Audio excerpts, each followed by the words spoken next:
இனிமே கண்ணை மூடிட்டு கடலை எண்ணெய் வாங்கலாம். ஏன்னா மந்த்ரா கடலை எண்ணெய் இதயத்தின் தயாரிப்பு. வறுக்க பொரிக்க ஏன் எல்லா சமையலுக்கும் மந்த்ரா தான். மந்த்ரா கடலை எண்ணெய், அபார ருசி, ஆரோக்கியமான உடல் நலம். தமிழக சட்டசபை தேர்தலுக்கான அறிவிப்பு விரைவில் வெளியாக உள்ளது. இம்முறை தேர்தலில் திமுக, அதிமுக, தவேக, நாம் தமிழர் கட்சி என 4 முனை போட்டி உருவாகியுள்ளது. திமுக, அதிமுக தங்கள் கூட்டணியில் சிறிய கட்சிகளைச் சேர்க்க காய் நகர்த்தி வருகின்றன. இதற்கிடையில் திமுக கூட்டணிக்குள் கடந்த சில நாட்களாக பனிப்போர் நீடித்து வருகிறது.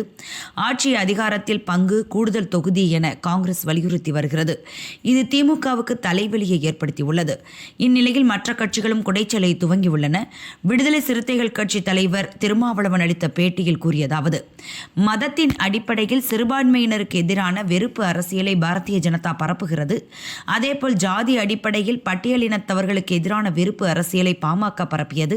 சமூகங்களுக்கு இடையில் வெறுப்பை விதைத்து பிரிவினையை ஏற்படுத்தி நிலையான பகையை வளர்க்கக்கூடிய இந்த 2 கட்சிகளுடன் நாங்கள் எந்த காலத்திலும் தேர்தல் கூட்டணி வைத்துக் கொள்ள மாட்டோம். இந்த கட்சிகள் இடம்பெறும் கூட்டணியிலும் இடம்பெற மாட்டோம் என்ற முடிவை ஏற்கனவே எடுத்துள்ளோம்.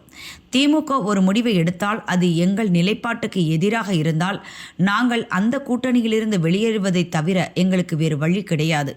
இதுதான் எங்கள் நிலைப்பாடு. இதில் நாங்கள் எந்தவித சமரசமும் செய்யவில்லை என்று அவர் கூறினார். சென்னை மண்ணடியில் மனிதநேய மக்கள் கட்சியின் 18ஆம் ஆண்டு விழா நடந்தது. விழா முடிந்ததும் அக்கட்சித் தலைவர் ஜவாஹிருல்லா கூறியதாவது: தமிழகத்தில் 234 சட்டசபை தொகுதிகள் உள்ளன. அதில் மக்கள் தொகை பிரதிநிதித்துவத்தின் அடிப்படையில் 14 முஸ்லிம்கள் எம்எல்ஏக்களாக இருக்க வேண்டும். வரும் சட்டசபை தேர்தலில் திமுக தலைமையிலான கூட்டணியில் மாமக இடம்பெற்றுள்ளது.